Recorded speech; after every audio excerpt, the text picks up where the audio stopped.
Don't spend all your life collecting this world's treasures. Death awaits us all, the destroyer of all pleasures. Every soul shall taste the bitterness of death, so prepare for the day when all your deeds are measured. You will die the way you lived, and you'll be raised the way you die, wherever you may be, whether you're in fortresses up high. Perfectly on cue, right at its appointed time, they say that death is the only truth and this life is but a lie. That time will come too when your loved ones will cry. Voices trembling as they inform your relatives late at night. So sad you had to go, you were such a nice guy. They said it wasn't your time, but that's not up to you and I. People will gather at your home when they hear the news of the calamity. Standard formality expressing their condolences to your family. The movement of time is nothing more than an erosion of existence in this dunya. So fulfill your faraid, renew your intentions, and hold on to the Prophet's sunnah, because time waits for no man. So why should it wait for you? You thought life was just a game until death decided to make its move. You were given chance after chance, but now it's too late for you. You procrastinate to prostrate to the one that created you. You see, time is killing us while we think we're killing time. The place where you'll be buried has already been assigned. We deal with death like it's doubtful when the promise is divine. Will you be satisfied when you're lying in a space that's confined? Uthman ibn Affan would cry every time he'd see the grave. The possessor of two lights, may Allah be pleased with his slave. He say that the grave is the very first step into the akhirah. Who's successful in the qabr will be successful all the way. But these days we just laugh and joke in the cemetery.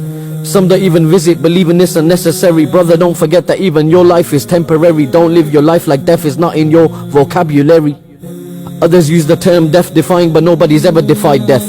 With every step that you take, you're getting closer to your last breath. The cries of the Sahaba, they would drown the sound of the khutbah every time that death was mentioned. Now our own loved ones pass away, yet we show no apprehension. Tomorrow's not guaranteed, but you're still worried about your pension. You were too busy with this world, gave the hereafter no attention.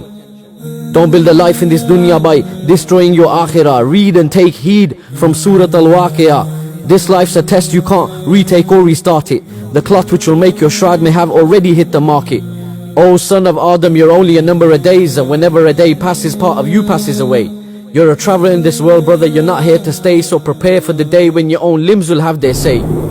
You will regret every moment that you chose to disobey. Imagine standing before Allah while your deeds are being weighed. When people gave you advice, you didn't give them the time of day. You thought you'd practice when you're older, but it didn't go your way. So we laid you to rest, right side facing the Kaaba. I just pray the last words on your lips was a shahada. Friends and family turn up to pray your janazah. If anyone could escape death, it would have been the prophets and sahaba. Hear the footsteps of your friends as they walk away from your qabr. Your family is in pieces, may Allah grant them sabr. No should have, would have, could have, now you can't blame it on qadr. Spoke as if you fought at Badr, but didn't get up to pray fajr. Shaitan may have whispered in your ear, but it was still your own decision. Now you're wishing you spent your whole life in a state of submission. Two angels appear and they ask you three questions. Who is your Lord? What is your religion? Who was your prophet? I pray you state the right answers. Love for this world is a disease. It's a sickness worse than cancer, because if you dislike to meet Allah, Allah dislikes to meet you. Remember, you have an open enemy that will try to defeat you.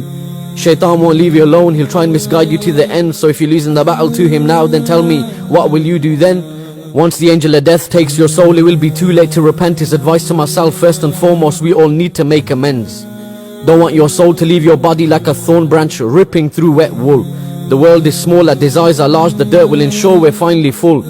Angels of dark faces whipping you, calling you by the worst of names, telling you to taste the punishment of the blazing flame, saying, "O evil soul, come out to the anger and wrath of Allah."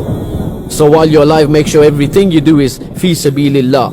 Constantly remember death and try your best not to get misled. If you could hear what happens in the grave, then you would stop burying your dead. My brother, you could be here one morning and be gone by the afternoon. That's why we say, Inna lillahi wa inna ilayhi raji'un.